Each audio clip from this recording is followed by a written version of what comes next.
As I begin this session, I'm aware that some of my gesso was entirely too thick and has made some unusual cracks. I'm not worried about that because this is, after all, a textured painting.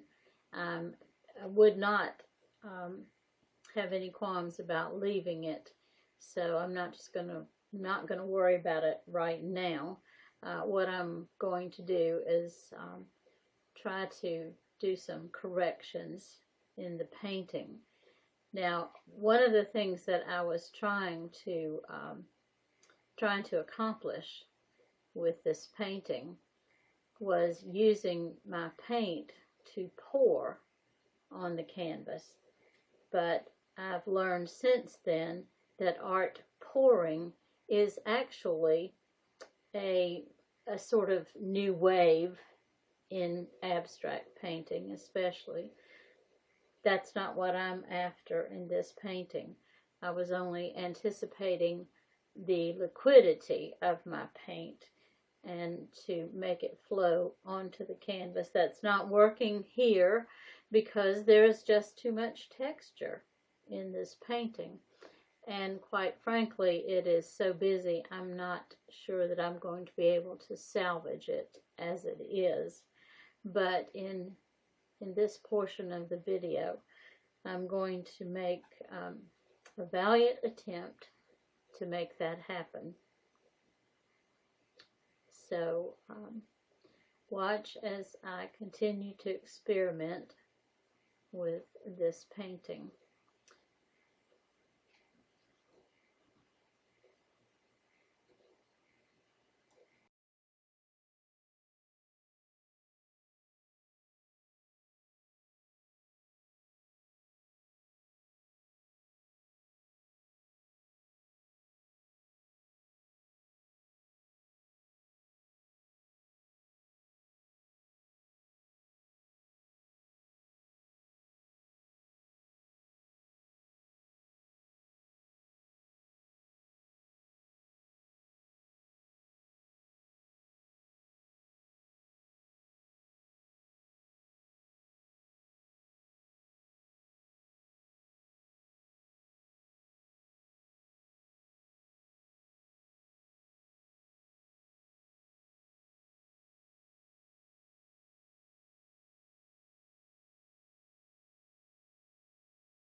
Well, it is at this point that I just got totally frustrated, and realizing once again that this painting just got too busy and there was no way for me to simplify it. So what I ended up doing is just covering the whole thing with gesso. Um, that part of the video has been lost in cyberspace, but you will see in this same video what I do with the painting once I get it covered up. And again, let me remind you, this is experimentation, and there's certainly a learning curve going on here. And I'm not totally unhappy with where I went from this place. So enjoy.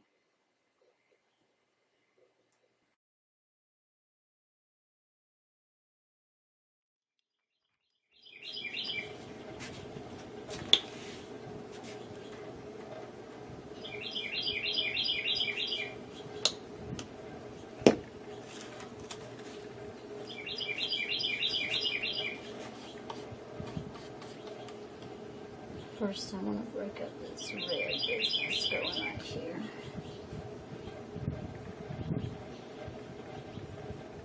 There's some separation.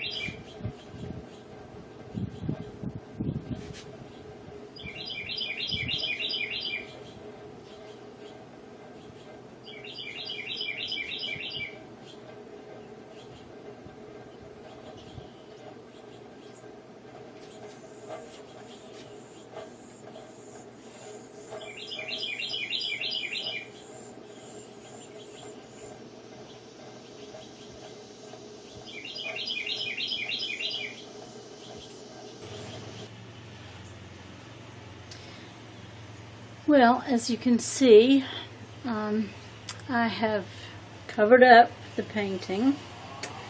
I'm not sure exactly what I'm going to do here. For one thing, I'm going to give a tint to the background. That was one of the issues that I had earlier on. This is still slightly wet, so that's okay at this point, because I'm going to be using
actually decided to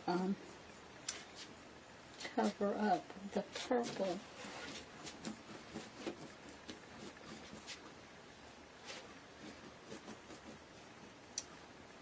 with some ultramarine blue and white.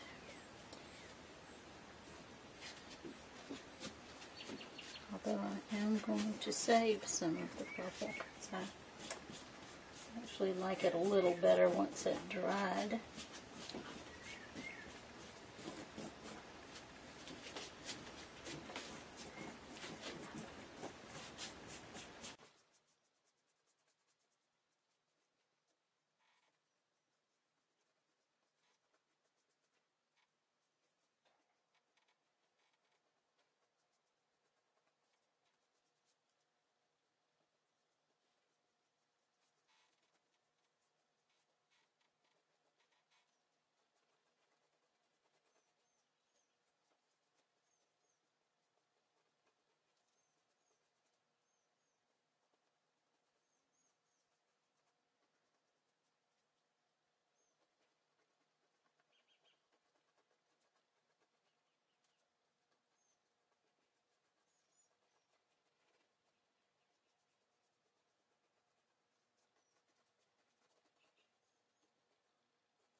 Now that I have the painting covered up with this background color, I have some ideas.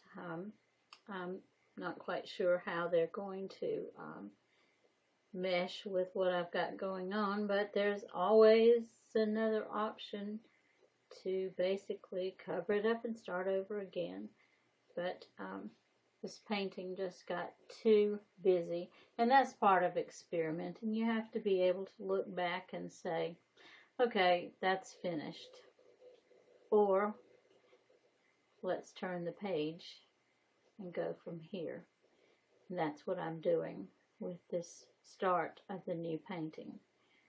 So enjoy, and I'll be back to talk about where I've been. And thank you for watching.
I'm really liking the way this is going, and I have, since I painted that, I've allowed it to dry, and I'm liking it more and more.